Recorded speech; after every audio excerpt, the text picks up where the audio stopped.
یقیناً اللہ کا پسندیدہ بندہ وہی ہوتا ہے جو اخلاص کے ساتھ اس کے در پر حاضر ہونے کی نیت کرتا ہے۔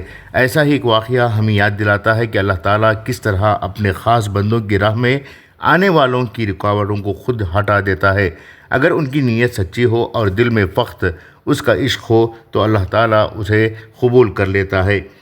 یہ ویڈیو جو آپ دیکھ رہے ہیں وہ لیبیا سے تعلق رکھنے والے عامر نامی شخص کی ہے، جو اس سال حج کی سعادت حاصل کرنے کے ارادے سے روانہ ہوا تھا۔ عامر ایک عام سا شخص ہے، کوئی بڑا عالم، مفتی یا معروف شخصیت نہیں، لیکن جس محبت، اخلاص اور طلب کے ساتھ وہ خانہ کعبہ کی حاضری کے لیے نکلا وہ غیر معمولی تھا۔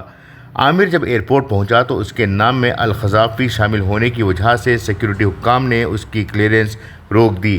اس کا نام مشتبہ فہرست میں شامل ہونے کی وجہ سے اسے اجازت نہیں دی گئی اور یوں حج کے لیے روانہ ہونے والا جہاز اسے چھوڑ کر اڑان بھر گیا۔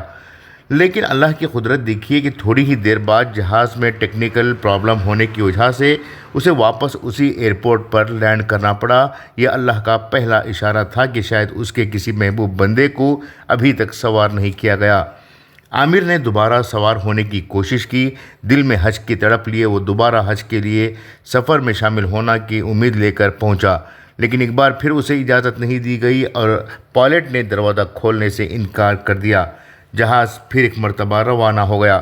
اللہ کے کام نرالے ہیں، دوبارہ وہی جہاز ٹیکنیکل پرابلم کی وجہ سے تیسری بار اسی ایئرپورٹ پر لینڈ کرنے پر مجبور ہوا۔ اس بار عامر نے پھر کوشش کی، لیکن قسمت نے ایک بار پھر دروازے بند کر دیے۔ پائلٹ کو اجازت نہیں دی گئی کہ وہ عامر کو سوار کرے، لیکن پھر وہ لمحہ آیا جو اللہ کی قدرت اور عامر کی نیت کی عکاسی کرتا ہے۔ جب تیسری بار بھی جہاز کو ٹیکنیکل پرابلم کے باعث واپس لینڈ کرنا پڑا تو اس بار پائلٹ نے دو ٹوک انداز میں اعلان کیا کہ جب تک عامر کو سوار نہ کیا جائے وہ جہاز نہیں اڑائیں گے۔ یہ وہ لمحہ تھا جب اللہ کی رضا کا دروازہ زمین پر بھی کھل گیا۔ سیکیورٹی حکام نے عامر کو کلیئرنس دیا اور اس جہاز پر وہ سوار ہو گیا جو اسے اس کے رب کے گھر خانہ کعبہ کی طرف لے جا رہا تھا۔ یہ واقعہ ہمیں سکھاتا ہے کہ زیارت بیت اللہ صرف دولت یا رسومات سے حاصل نہیں ہوتی، بلکہ یہ قبولیت کی مہر سے مشروط ہے۔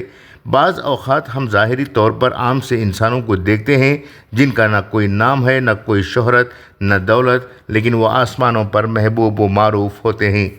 یقیناً وہ شخص اللہ کا محبوب ہوتا ہے جو اسے دل سے چاہتا ہے، اور اللہ اپنے محبوب بندے کے لیے کائنات کو بھی جھکا دیتا ہے۔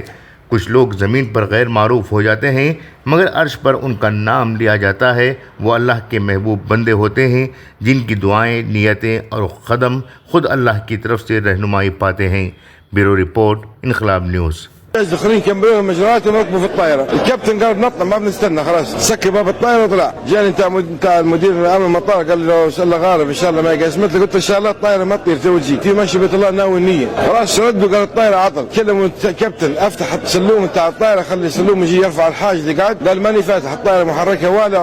وجاي نفسه مدير الامن قال لي ما تكدر بالك ربك ما قسمت لي، قلت له والله مناديه ماني مروح من المطار. طارت مرتين وردت من جديد، الكابتن قال لهم والله ماني راكب كما جبتوا لي عامر، تو احنا في بيت الله الحمد لله يا رب.